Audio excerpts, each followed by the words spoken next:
Healing crystals, skincare routines, knitting a sweater, fitting in jeans. With Katie and Sarah, no need to worry, you're on a lady journey. Upsetting about it too. Well, welcome to Lady Journey, everybody. We're talking about being heckled. Yeah, we're talking about being heckled. 8 minutes in. Well, the thing though that's really upsetting about that too is that I'm losing. There's some kind of classism, into it where like when you go out for a restaurant, we've all been with that person. Usually it's not a close friend. It's like an acquaintance or somebody who acts psychotically rude to the wait staff. And I was always taught like that's a bad red flag. If somebody ever does that on a date, if you see somebody do that, like that's somebody that you shouldn't really associate with because there's something wrong with them. Yeah. Like they're deeply disturbed to be like treated, like snap, or like anything like that. So it's like that type of person, but in a comedy context where it's like, because I've paid to be here, now you're my little monkey and you have to do whatever I say and I'm in charge and you're not. Yeah. So it's like that type of person that projects that psychotic power dynamic, and usually it's a white male. Yeah. But not all the time. Sometimes it's a white female. But I mean, it can take any form, but like I would have taken the drunk female anytime because at least she's like, it's my birthday. We're going out. Like she's giving you information to bounce off of. Yeah. So this guy's like chiming in and you're like, okay, Mr. Chatty Box off of if you want to talk, let's talk. So then you're like, where are you from? And he's like, from here. And then nothing. And you're like, okay, what do you do? Nothing. I just got like answers that were no yes and or any information that was nothing to work off of. Yeah, and it makes it hard. Infuriating. Makes it hard to roast them. I dare you to post that crowd work clip. You're like, where are you from? Nowhere. Okay, I'll now be talking about my printer. Oh, welcome to Lady Journey, everybody. Journey. Well, this will go into yours because Katie and I actually were in Houston around the same time. Yes. Inadvertently. We didn't really plan it. It coincided perfectly. And as you guys have seen, we did do an episode in Houston from my lovely Airbnb. Right on. And we had a great time. But I had, which this is my journey, both a literal and a figurative journey, a horrific airport nightmare. time. Were you at IAH, Intercontinental? Yeah. Is that the better airport in Houston? It is actually. It's the bigger one. That's what I thought. The other one's a Southwest hub. I think. Southwest, I cannot. The anarchy of the line system, it is too much for me. I've flown it one time. I said, I just can't. I'm at the point now where I'm like, I will go into debt paying for flights because I can't take any of these budget airlines. And American Airlines isn't even really like a budget airline. But no, but for they some do reason whatever they want, though. They act like they are the kings of the sky. Yeah. So that's who the airline you were with. That's who I was with. And of course, everyone knows where this story is going now because everyone's like, oh, American, obviously they canceled the flight. Yeah. It wouldn't be so bad if they would just cancel the flights with like a touch of notice, but it's like every time I have had a flight canceled by them, I have already been at the airport through security and waiting to board the flight. Yeah. And they always act like nothing's happening by just being like, just a little delay. I didn't even get a delay. Oh, you didn't? Because I'll get like 6 hours of delays. This is all I got with them. I mean, that at least I feel like I would have been better able to emotionally prepare because I was on my computer working, obviously. And I went to check my email and I was even sitting at the boarding gate where it was like, at the American, they always have like 25 minutes to boarding and it didn't even say canceled there. So I looked at my phone. I had an email that it was canceled, and I had been looking on the app. Yeah. That wasn't updated either. So of course now I'm in a tizzy. I'm rushing out. I'm trying to call. I'm in the line, and because I had seen it like 30 minutes after it canceled, it's like I'm the last person on the line. Like there's no hope of standby. Yeah. At this point. And I called through, and I always do try to be polite to people in the customer service context, but it does sometimes feel like if you're polite, they just walk all over you because they're like, well, this person's fine. Yeah. So I decided that I was going to take a firmer approach, not being like yelling or mean, but like talking in a firm voice, like, I can't stay here. I don't want to stay here the night. I can't stay here. There was an immediate power struggle with the first person I talked to that was like, well, I'm trying to help. Yeah, I don't know what you need me to do. I'm like, sir, tell me what the flight options are. Yeah. You know? This guy was telling me, it was like 11:35 at this point. This guy was telling me to run to a monitor and look to see where I could get on a JetBlue flight that was leaving in 5 minutes. That's psychotic. I'm like, sir, I was like, do you know what gate? He's like, I already told you. I do not know the gate. You need to approach a monitor, like talking to me in a psycho voice. I'm like, I don't know how you think you're helping me right now, because like I need you to tell me what flights are available that I could get to New York. He just hung up. I'm like, did he okay. really? He hung up on me. You're like, did I just call a random number and inconvenience somebody at their house? Right. Was this just a stranger? Do you work? you get a call. You're like, hello, I cannot stay in Houston one more day. Well, I had it in my mindset that I was going home, and and then of course I'm just still like. Finally, I got through to somebody as I was approaching the counter. I get to the counter and I'm like, what are my options to get home? And they were like, there isn't any. You can go at 6 a.m. tomorrow. They're like, here's some apartments you can go check out. Yeah. Here's just a job listings. I know. I was like, this feels like Handmaid's Tale. Like the movie is starting where I'm just trapped in like a misogynistic state. And here's your family that you'll be a surrogate to. Yes, you're assigned to Fred.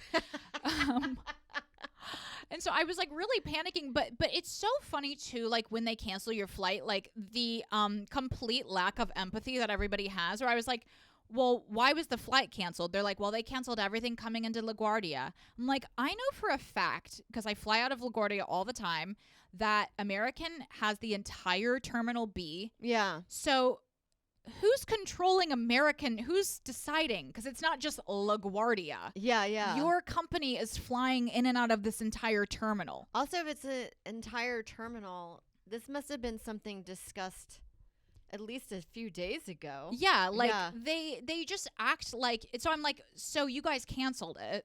Yeah. But like, is there a voucher? Is there a hotel? They were like, there's nothing. Weird. That's where like Delta will, if they cancel with you, they'll be like, here's your next flight, and they'll try to set it up for you. Yeah, like this was none of that. And American, good luck. American is to the point now where like they're polite unless you need any help in any context, and then they treat you like you are a person who is like begging for scraps. Yeah, like with like food all over you. You know, you're a crazy peasant person. Yeah, and you're like for too much. Yeah, I'm like, can someone help me? But now I've shifted. At this point, I had shifted my tactics. I'm not being firm. Now my second tactic is just playing stupid. Okay. Because I'm just like, I don't understand. Like, where am I supposed to stay? Yeah. You know, they're like, well, you can stay wherever you want. I'm like, where? Like, am I supposed to sleep at the airport? Like, that doesn't make sense. Yeah. You know, like, that seems and it's crazy. Still daytime. Yeah. So I'm leaving in a flight that's leaving in 22 hours from now. Yeah. Like, it's just crazy. So. Yeah, you want them to say it out loud. Just say it out loud. Do you see how that sounds? It sounds crazy. Yeah. Right? Because they just gaslight you into thinking, like, if this was your vacation, I guarantee that you would be screaming on the floor crying right now. Yes. Like, so I decided that, well, you know, like you get into these situations where everything is going wrong and you have a choice to like just go with the flow. Yes. And I did not make that choice. I fought it emotionally. I was in denial. I cried in the bathroom. Then I decided that instead of getting a hotel, which I would have loved to do, like, although the idea of like, and they don't pay for it, right? There's no help with a hotel. Yeah, there's nothing. There's like no offer of compensation, and they don't fly with them anymore. I'm done. I'm so done. Yeah, I would rather pay a little extra money. I pay $700 to fly on Delta because I just can't. Because this is the second time that I've had a flight canceled the day of in less than 1 year. Yeah. But anyway, so I decided that instead of staying at a hotel, because the thought of like a cheap airport hotel just depressed me, I probably should have I wish I had just been like, you know what? I'm going to treat myself. I'll spend a little more money. I'll go to a nicer hotel and I will come again tomorrow. Yeah. But I decided that instead I would fly to Phoenix at 6 p.m. This is at 11:30 a.m. Okay. And then I would take an overnight flight back to New York. Okay. So that was the choice that I made. 'Cause in my mind, I didn't know that Phoenix was so far away from Houston. I thought it was like right there. Yeah, it's like the halfway point to LA. It's So 2.5 hours. Yeah. Well, because of the flight, the time difference, I think I thought that the flight was going to be like 45 minutes long, but it was actually 2.5 hours. Yeah. So I wish I would have been like, come stay in the livable forest with me. I was Because thinking I'm 15 minutes away from the airport. I was thinking of contacting you, but then I just felt like you get to the airport and you're packed and you're like, I want to leave. I'm ready to leave. And you're also in that mindset of like, I will get out of here. And usually you can figure it out. They'll be like, I found a flight. Yeah. We'll buy your airplane ticket on this other airline. Yeah. I got think it something. blows my mind that they don't compensate. They usually give you vouchers. Yeah, like nothing. And it's just like, it wasn't weather related. They're claiming that it was the entire LaGuardia airport, which because I flew in that Monday. Yeah, it seems insane to me. And the woman even was like, well, you might not even be able to get in tomorrow. I'm like, I travel. I think they just think that nobody flies regularly. Yeah, I do think there was a huge storm Sunday night because Joe texted me being like, it's storming really bad right now. Oh, well, maybe it was that. Okay. I'm eating my words, but I'm still never going on American again. No, but they still should be like, you're going to have to stay at this hotel. There's a Marriott in the airport. They should probably have had like a deal with them. Have something with the hotel, or how about be like, because they didn't tell me it was weather related either. They said it's congestion And everywhere. Oh. Yeah, so it's like that doesn't make sense, but like also like I'm not saying that people need to act like a servant and be like groveling. Yeah. But be like, you know what? Is there anything I can do to help you? Like, can I help you find a hotel? Can I help accommodate you? They're like, we've accommodated you by putting you on a flight. It's like, it's not accommodating to wait at the airport for 20 hours. Like, don't use that word. And we're like, you've locked me into one of the most expensive places to eat. Yeah. Yeah. Which I did. I got Tex-Mex, I got nachos, and I decided to have 2 margaritas. Well, it was 1 margarita and a tequila soda at 2 p.m. And that was when I started emailing the airline. I sent a psychotic email. Can I read it? This is actually also my go-to in this type of situation because it's like, it gives you power.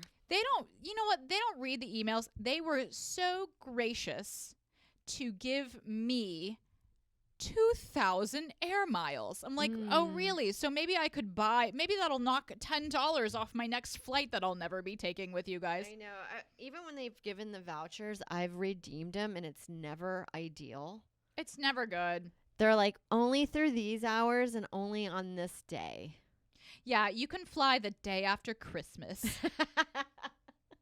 Well, I do think that are you the kind of person? A lot of comics tweet out to American, or not American Airlines, but to airlines in general with their discourse, and I've never really seen that pay off. No, I don't do that. See, I really think like I'm very pro just writing a furious email because nobody reads it, and then you're just like, oh, I'm so glad I didn't say that publicly.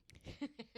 Because the stuff that I was writing in this email, which I am trying to find and I don't know where it is, I mean, it's like just actively a psychotic email where I'm like, your use of the word accommodating is disgusting.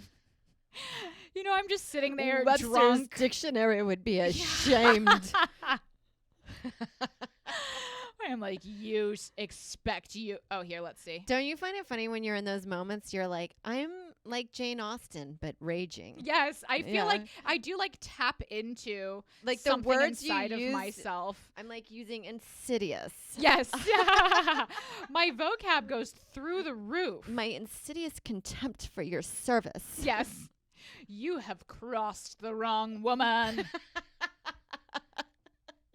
It should be a photo of you like riding onto a horse. I actually cannot find the email, which I do feel like is Oh, for the best. Post it on Patreon. Yes. Oh, good idea. I'm going to post my email that I sent because, yeah, again, like I don't like to be mean to customer service people. I think it's actually psychotic because it's like, obviously, these people don't even want to be here either. I also picture, because those jobs probably suck so much with the amount of hate that is getting directed to you, I bet you their retention rate is they only can keep employees for about 1 week. And that's why there is no standard of behavior, because if like they don't care that people are basically spitting in the face of their customers, Yes. because it's way more work to train a new person. Well, you're also kind of getting this kind of like, my daughter is on a respiratory and you're going to murder her if you don't let us get to it. And you're like, to live with that kind of like, you killed her would be. Because you do get that kind of drama. Like, how am I supposed to give her medicine? Well, there is some kind of like backwards logic that if you're a woman and if you kind of put on a show of dramatics, that they will kind of cave to you and give you what you want. But I've never found it to work, and maybe it's because I'm not hot. You know, I was like in the airport, like with my like androgynous haircut and like a hoodie, like like trying to assert myself, like I cannot stay another day, please. Please help me. It's almost like I wish in those moments you have your costume that you put on that you've been Superman. Yeah, like, that's how you address customer service, as if you're running the manor of a house. Yeah, Like, how dare you? Yeah. I put on my Victorian gown. Your insolence. So, yeah, I mean, again, in retrospect, I was taking the time for myself. I've been listening to the Michael A. Singer podcast, and it is all about like living the Buddhist philosophy. It's not personally happening to you. This is not personally happening to me. I am in the world, but I'm not of it. When I have these feelings of like extreme sadness, extreme anger. I mean, I was just oscillating between like being furious, because you do feel so powerless in those situations, and I think like that's the thing that's so angering. Yeah, or when we talked about this the day before of like flying out, where we don't book anything the day of travel. Because you run into this kind of. And I'm so glad that I didn't. Right. Yeah, it gives you that. At least I don't have to worry about that, and now I have to cancel a bunch of stuff. Yeah. Yeah. So pre-planning, but then when you're in the moment of it, you know, like not struggling against it, which is not the choice that I made again, but towards the end of the flight, I was more like, oh, this has actually been a cool opportunity for me to work through what it's like. I'm flipping it somehow. This is my mental gymnastics. Actually, it was fun. You know, I had a great time. I picture you going back to customer service being like, I'm fine now, and this has actually been the best experience of my life. You can't hurt me. Oh my God. All right, crazy lady. Yeah, I'm like, I love this. I got a massage in one of those chairs, and I read a book. I spent $50 on tacos and alcohol, which caused me to have a mental breakdown. But now I'm on the other side of it.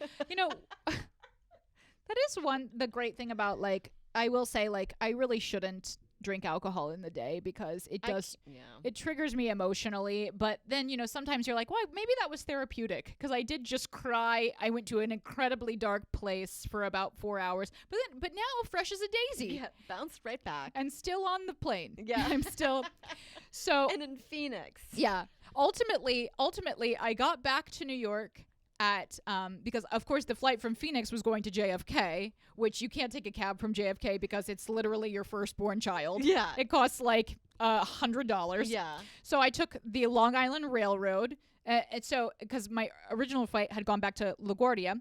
So instead of me getting home at about noon, I got home at 8.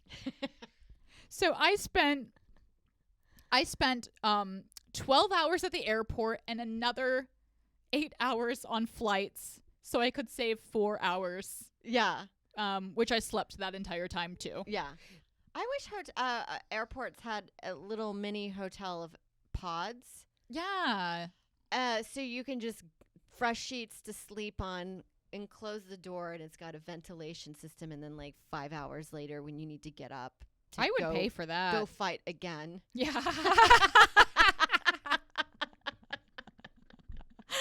Excuse me, I'll be taking a break in my pod and I'll be returning to continue this conversation. But I love like American Airlines response email to me too that's like, please allow us to buy you back and give us one more chance with a donation of 2,000 miles. It's like, I'm sorry, what? It's like, why don't you just hit me in the face with your dick? Like, just publicly slap me. I know. We've read over your email and we think this is suffice. But I don't know what I thought. Like, I have actually sent them an email before where I rejected their response email, and I sent another email and I demanded that someone call me on the phone. Yeah. And they did. And I was like really nice about it. And I was like, I'm just asking to be, because this was when I had to switch from LaGuardia to Newark to get to my show on time. And I was like, I don't think I'm asking for that much to be compensated for the $100 cab I had to take. Yeah. No, I'm not asking to be compensated for my life that I lost due to your airline. And my $50 I'm acting tacos. like they killed me. I was killed. It's so easy not to overreact. It's so hard to not overreact with this type of stuff where I just feel like I immediately go back to like my like I'm 16 years old and I'm in the play like, how dare you? I know. I'm like, well, I just got fired because of your delay. It's just like, it's hard. And also no one cares. They don't care. You kind of wish there should just be a bot that should be like this. Oh my God, that's awful. Yeah. I'm so, cause sometimes that's all you kind of want. Well, you just want to be validated, you know, because you do feel like you're just being gaslighted in the know. airport like a toxic boyfriend. Yeah. Is just like, actually it's you. Yeah. The plane's not leaving because actually you're fucked up. Well, it couldn't land because you're giving bad vibes. Yeah. Yeah, our plane's not working because you're a bitch. You're like, what? So anyway, I got those back. Are harrowing. They're tough. It They're is. tough. You go through a roller coaster and you find out who you are, and you come out through the other side, and then in the end you're like, all right, that's whatever. I just wasted one day of my life. But you know what? Now that happened to me, again, highly grateful for my incredible experience and life. Everything is a gift. Yes. Life is a journey, a lady journey. But now that I know that, now in my mind, I'm like, I would just immediately take another hotel, don't try to fight it, and just enjoy my time at the hotel. Yeah. Find a Hampton Inn. Oh, We'll get some Pringles and watch a TV show on TBS. You love it. You love it. But Love it. now you went on a mini girl trip. I did a mini girl trip in Houston. I probably touched on this lightly when we were doing the pod from the Airbnb. But tell me the full thing, because I want to experience it. Well, first of all, like, okay, Galveston, Texas isn't really known as like a destination. It's a place that Texans or Houstonians have learned to settle Yes. and make it seem like it's a thing. It's like a little boardwalk down there, right? It's kind of like brown compacted mud. The Gulf of Mexico is really where the Mississippi shoots out, and it's just mud water coming through, as well as maybe 80s oil spills. Yeah, sure. You used to get little oil slicks on the beach, and it would get Ooh. on your clothes. Ooh. So it's always been kind of known as a dump, but it has history. Galveston is like, you know, I would say in the vein of a mini New Orleans. It's Okay. Catholic. Okay. They celebrate Mardi Gras just as much as New Orleans does. So if you can't get to New Orleans, you can do it there. They have cool little festivals that they do down there. It's an old kind of town, so there's cool little structures. But some of it's like, I guess now with all the hurricanes that they've dealt with for centuries. So it's never been this thing of like, you must go to Galveston. But Yeah. most Houstons actually Houstonians really enjoy going. Yes. It's like, just lower your taste. It's not going to be the Caribbean. It's a not day trip. It's a day trip. Yeah. So my friend Diane, a listener and a fellow podcaster, she has a podcast called Rock the Cash Bar. Oh, I love it. She lives in Friendswood, which is nearby Galveston. For her, it's like a 40-minute drive. And so it's only 2 hours for me, or maybe an hour and a half. She was like, do you want to come up? I found a decent hotel. It was weekday, and it's also during the time when school was back in session, so there was no kids. Oh, I love it. I love like a weekday hotel or something so like, oh my God, we just have this whole place to ourselves. Yeah, it was dead off season. Ugh. So I came in, I managed to get there around 4 in the afternoon, and then we were like, let's go to Guido's. It's a well-known Gulf seafood restaurant that's been there Yum. for over 100 years. It's a Galveston staple, had oysters on the half shell. Ugh. Our service was pretty bad, but she told us, I'm the bartender. I'm also doing to-go orders and doing the drinks. So we kind of knew that she was going to be a little busy, but we didn't have anywhere to go, so we didn't care. That's kind of great. No, I love that, just like the vibe of like getting away, like island time. Yes. You know? And I also, I'm talking about a mini girl trip. I have to say, going on a trip with just feminine energy, Oh, so healing. you're not on your man's time schedule of Yeah. he needs to eat or he's about to take the biggest shit of his life. Don't go in there. Because it always seems like guys are, I don't know why, but they're always on the brink of a shit, it feels like. Yeah, and I need to go back to the hotel. And you're like, okay. That's hilarious. I know. And the thing about like traveling with a partner too, which of course I love Mike and I'm deeply in love with him and he's my world. And, Absolutely. and Absolutely. and he'll never even listen to this, so it's fine. So I could say anything I wanted.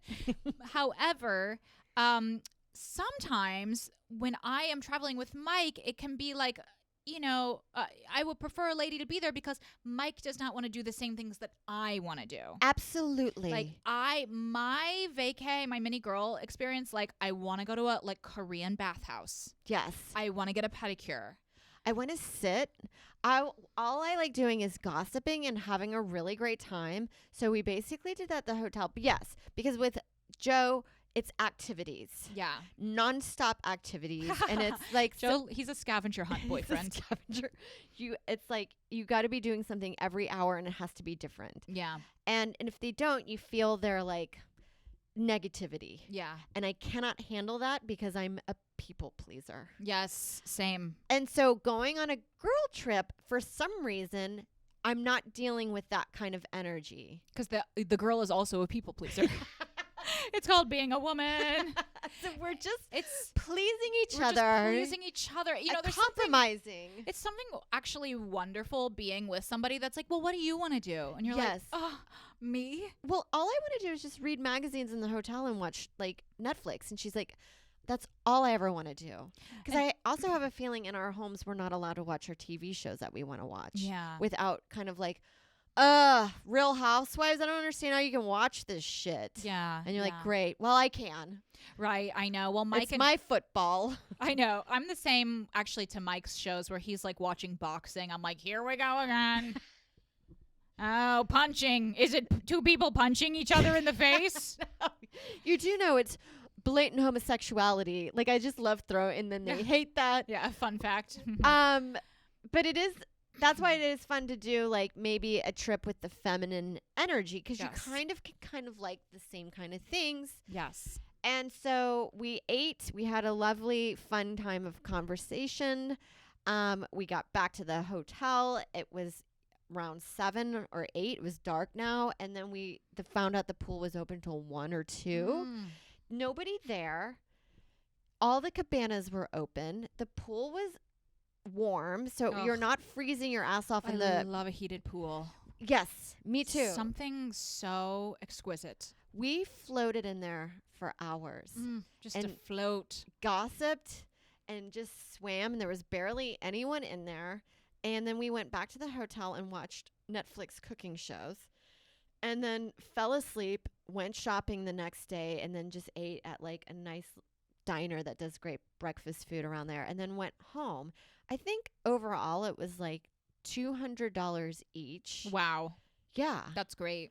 absolutely. And then you're only gone for about 24 hours. And I have to say, I cannot stop thinking about this vacation because it was so recharging for me. Yeah. And it was also because it's one day, you can kind of let go of your responsibilities. Yes. Because you're like, it's only one day. It's not like I'm going to let all this stuff fall into turmoil. I managed to do some work the day before. And then when I got back that evening, I managed to catch up with some work.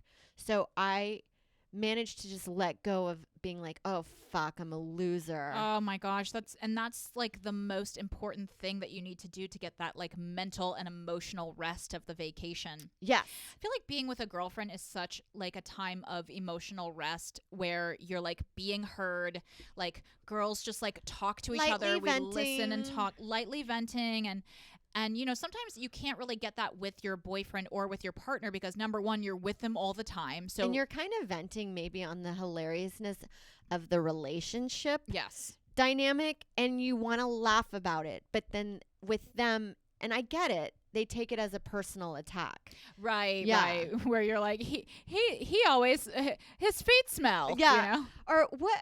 I like how he thinks he's cleaning something, but I still find all of his beard shavings everywhere. And I'm like, how is this cleaning? How you're cleaning with your hair? Exactly. Where if I said that, he would be like, well, I'm doing the best I can. And I'm like, I don't doubt that you are. I love you so much. I love you so much, but I'd like to can I lightly make fun of it without hurting your feelings? Yeah. Yeah. And you can do that with a girlfriend. With a girlfriend.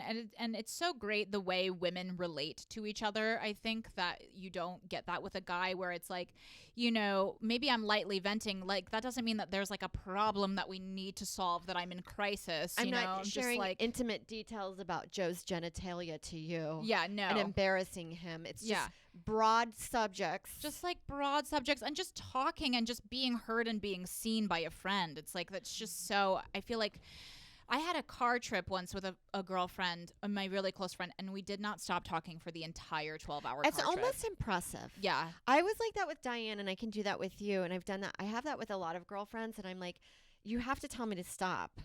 Because I'm so getting dopamine rush because this is actually quite enjoyable for me, but I do understand it's 4 a.m. and we need to get to bed. So so funny. Like, if you're not going to be like, okay, I'm tired now, I will inadvertently keep the conversation going. Yeah. So and I'm not going to get my feelings hurt if you're like, all right, it's bedtime. I'm like, right. Yes. Absolutely. Yes. And that's great to have a friendship where you can have a light boundary. Set a light boundary. I'm tired now. Yeah. And you're like, oh, sleeping. Go to bed then. But I feel like, you know, when I'm in that situation, I'm kind of always the same because it's like in your day-to-day life, you don't get to have that like this like cathartic like chat with a friend where you're just like getting it all out and like, you know, you're processing so much stuff. It's like very therapeutic in a way. Yeah. Where you're like, was that weird? You don't think it, oh yeah. Okay. Maybe I was fucked up, you know, or like I cried in the airport publicly, you know, all getting it all out. And they're like, oh, I did that too. That's fine. Yeah. Was it because of this? And you're like, yeah, it was because of that. And you're like, okay, so we're not alone. We're not crazy people. We're just we're here and everything's okay. But I do recommend the small girl group. Yes. Because again, and this is what I've heard about bachelorette parties, because you have like fun bits about all of stand-up bits about all that. Yeah. It gets out of control with that many personalities. Yeah, when you histories and resentments. When you have a group dynamic of women where it's too many women together for too long of a time, I do think alliances and form quickly. Survivor happens. Yeah, it's like you're going into survival mode. Well, then also there is always, I think in any group dynamic, there are people that have more dominant personalities, and it's like that is just not good for me to be around because I will just end up catering to the dominant person. Yeah. Because I don't want them to know that I can't stand them. Yeah. So I'm like the closest with them. Yeah. I'm like their best friend. But I think like that's how it is, you know, in that old classic, or maybe like in our generation, the trope of like the hot girl in high school and her less hot best friend is actually kind of can't stand her, but just is too nervous to say, please leave me alone. It's the Teal Swan situation. Yes. It's the minion where you're like, okay. Yes. That sounds great, Teal. Please don't hurt me again. But I like all the advantages of all the free food we get when we hang out together because you're just getting stuff bought for you all the time. Yeah. Yeah. I don't need money. Yeah. And that also with large groups of guys, when they go out like a bachelor party, they also, from what I gather, have the same kind of group dynamic. It's true. So it's not just like females that have it. It's just like once the group gets bigger, and this is in any organization. I think of UCB. It always starts off when it's small, it's great. And then when it gets too many people, it starts splintering off into belief systems. Yeah, there's something I that's don't like Thai. Yeah, yeah. We're here on a bachelor party. We're getting pizza. And it's just kind of like that kind of. Yeah. Yeah. Yeah, it's something like genetic, I think. It's like genetic evolutionary biology where there's a group and then it's like now there has to be a leader of the group. Yes.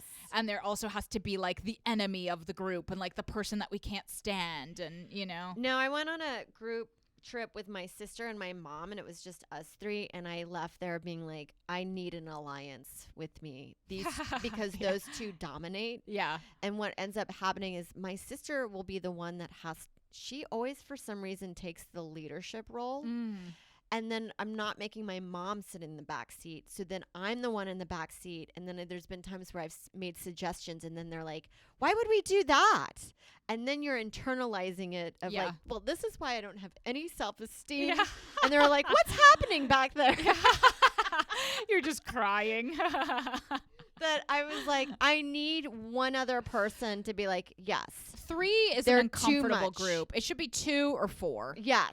3 is always 2 there's against 1. odd man out. Yeah. Yes. And I do feel like that in like a threesome girl situation where it's like, you know, in any group, like there's always somebody, we're all toxic. We all have toxic traits. There's a spectrum of like toxic behavior, Yes. you know, and you never know when it's going to come out. But for me, like I do think like sometimes if I feel like slighted by somebody in the group, now I feel like that I'm being triggered into like a toxic, like now I have to get the person back. Yes. And it's like, so I'm just saying that to say, not that that's my group dynamic, but like No, it's I'm passive and you know, I'm not like a passive aggressive person, but like when you're in a group dynamic, you notice these impulses coming up. Yes. Of- It is fascinating where you're like, oh, wow. This is who I am. I'm like the Iago of this group. Or is that the guy's name in Othello, the guy that's like secretly getting Othello to like I don't know. I haven't watched. Iago is the guy in Othello who is telling Othello that his wife is cheating on him or There's something. He's always- like a psycho manipulator person because you don't feel empowered. That's you know? fascinating. That trope is on reality TV shows. Yeah, There's always the guy that befriends the Bachelorette Mm-hmm. and he tells her all the stuff that the guys are saying. Yes, that's me. I'm like, you know, I must protect the queen at all costs. I may be the nice one of this group, but I think Cheryl shit in her pants last night. Oh my God, why do I do it? My toxic trait is slight shit talking from the group dynamic, and I'll test the waters out, and as soon as I know when I'm starting to test the waters out, I know my back of my head being like this, don't say it. do not start the sentence being like,